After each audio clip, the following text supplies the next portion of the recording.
Hello, bachcho. Let's see the question. A person is undergoing prolonged fasting. His urine will be found to contain abnormal quantities of fats, glucose, amino acids या ketones. तो कोई है जिन्होंने fasting कर रखी है. Fasting का मतलब होता है व्रत कर रखा है, यानी खाना नहीं खा रहे काफी टाइम से. तो इनके यूरिन में सबसे ज्यादा, आई मीन सबसे ज्यादा नहीं, अबनॉर्मल क्वांटिटी से यहाँ पे मतलब है जो नॉर्मल क्वांटिटी होनी चाहिए उससे ज्यादा या कम.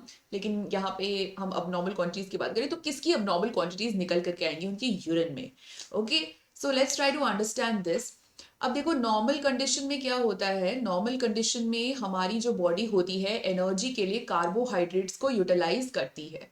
ओके, कार्बोहाइड्रेट्स को यूटिलाइज करती है. आई मीन जो भी ग्लाइकोजन स्टोर रहता है वो ब्रेक डाउन होता है and we take in the glucose from there, right. तो कार्बोहाइड्रेट्स यूटिलाइज होता है. अब चूंकि ये फास्टिंग कर रहे हैं, खा नहीं रहे बहुत टाइम से, तो हो सकता है ये रिजर्व्स धीरे धीरे खत्म होने लगे. सो द नेक्स्ट चीज है जो बॉडी यूटिलाइज करती है, दैट इज फैट्स.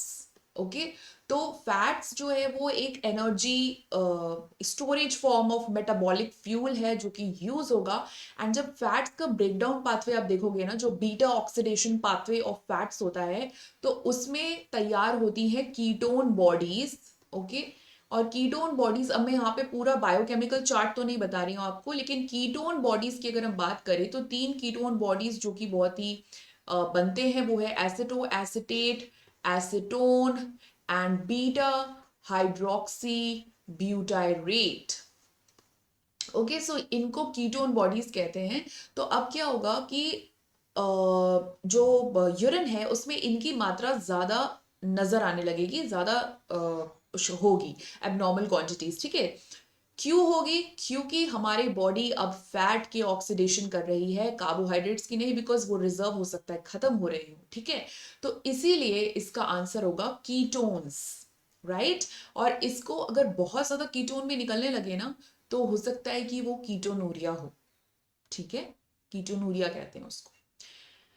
अम तो दूसरे ऑप्शंस देख लेते हैं. पहला ऑप्शन दिया हुआ है फैट्स. तो फैट्स का तो ब्रेक डाउन हो रहा है. फैट्स वैसे के वैसे थोड़ी निकल जाएंगे, उनका तो ब्रेक डाउन होगा ना, बीटा ऑक्सीडेशन पाथवे होगा. तो फैट्स नहीं हो सकता. ग्लूकोज की बात करें तो ग्लूकोज तो खत्म हो रहे हैं, यहाँ पर कम है, तो ग्लूकोज नहीं होगा. और अमाइनो एसिड्स भी नहीं होगा क्योंकि प्रोटीन्स को यूज नहीं हो रहा है ना. तो option D will be the right answer. So I hope you have understood the question. So best of luck.